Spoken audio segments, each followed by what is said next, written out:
It's not a game, it's a rich thing. Hey, sahabat kece dan badminton lovers. Gelaran Piala Thomas dan Uber 2020 akan segera berlangsung dari 3 hingga 11 Oktober nanti. Indonesia pada tahun 90-an sempat berjaya menguasai Piala Thomas, bahkan pernah 4 kali berturut-turut dari tahun 1994 hingga tahun 2000.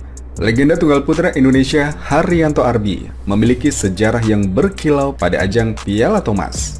Hari panggilannya menjadi bagian tim Indonesia yang merebut Piala Thomas 4 kali pada tahun 1994, 1996, 1998, dan tahun 2000.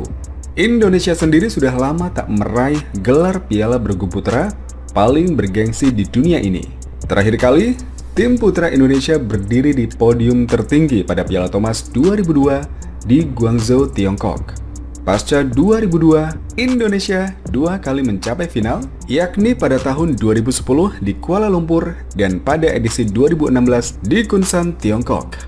Haryanto Arbi, yang memiliki julukan Smash 100 Watt, mengatakan bahwa peluang Indonesia untuk meraih Piala Thomas 2020 sangat besar, lebih besar ketimbang tahun-tahun sebelumnya. Apalagi Indonesia menjadi unggulan pertama pada ajang yang berlangsung di Aarhus, Denmark pada 3 hingga 11 Oktober 2020 tersebut. Pesaing terberat, kata Hari, datang dari Tiongkok dan Jepang. Kans tentu sangat besar. Ganda kita kuat, jadi kita cuma cari satu angka dari tunggal. Begitu kan strateginya? Ucap Hari. Jika tidak ada kejutan Piala Thomas 2020, tim Indonesia akan diperkuat ganda putra nomor 1 dan 2, yaitu Marcus Fernaldi Gideon Kevin Sanjaya Sukamulyo dan Hendra Setiawan juga Muhammad Ahsan. Itu masih ditambah dengan pasangan nomor 6 dunia yang tak kalah berbahaya, yakni Fajar Alfian dan Muhammad Rian Ardianto. Marcus Kevin akan menjadi ganda nomor 1 Indonesia di Piala Thomas 2020. Tunggal Indonesia juga solid, kata Hari, yakni pemain nomor 6 dan 7 dunia Anthony Sinisuka Ginting dan Jonathan Christie. Jangan lupakan Vito, Cesar Hiren Rustavito. Dia bisa menjadi kuda hitam dan jadi kekuatan yang mengejutkan. Tinggal cari tahu siapa tunggal ketiga lawan, ucap juara dunia 1995 itu.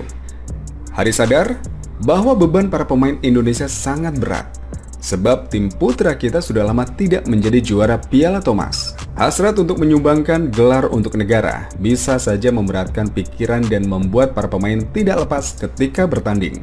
Hari menyarankan agar tim Indonesia sangat kompak dan saling mendukung. Bahkan misalnya jika ada pemain kita sedang bertarung, pemain yang akan bertanding pada urutan berikutnya, lebih baik tidak usah menonton. Hari khawatir pemain yang bersangkutan sangat terbebani oleh tanggung jawab besar untuk menyumbangkan poin.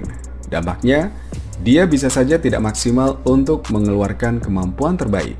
Intinya rileks dan jangan tegang, jangan sampai permainan lawan sebelumnya membawa pengaruh pada permainan sendiri. Selain itu, tim Indonesia harus serius dalam memetakan kapasitas musuh. Dalam konteks pemain tunggal, tim pelatih dan seluruh pemain wajib duduk bersama untuk menganalisis kekuatan dan pemain nomor 1 hingga 3 dari lawan. Tim Indonesia juga harus saling mengisi. Misalnya ketika Jonathan berhadapan dengan tunggal kedua Denmark Victor Axelsen, semua pemain harus memberikan masukan dan informasi terkait apapun yang menjadi kekuatan dan kelemahan Axelsen. Hari menceritakan saat dia melawan tunggal putra nomor 1 Denmark Paul Erik. Semua pemain kompak memberikan saran. Waktu itu berdasarkan anjuran pemain Indonesia lainnya, melawan Høyer Larsen, Hari tidak boleh melakukan servis dengan cepat. Harus dilampatin, hal-hal kecil juga harus diperhatikan. Misalnya harus sering ganti kok, jalan dulu santai, kok dikasihkan kepada petugas, jadi temponya lambat. Cerita Hari. Jadi ada satu irama untuk saling mengisi. Semua pemain diusahakan memberikan masukan.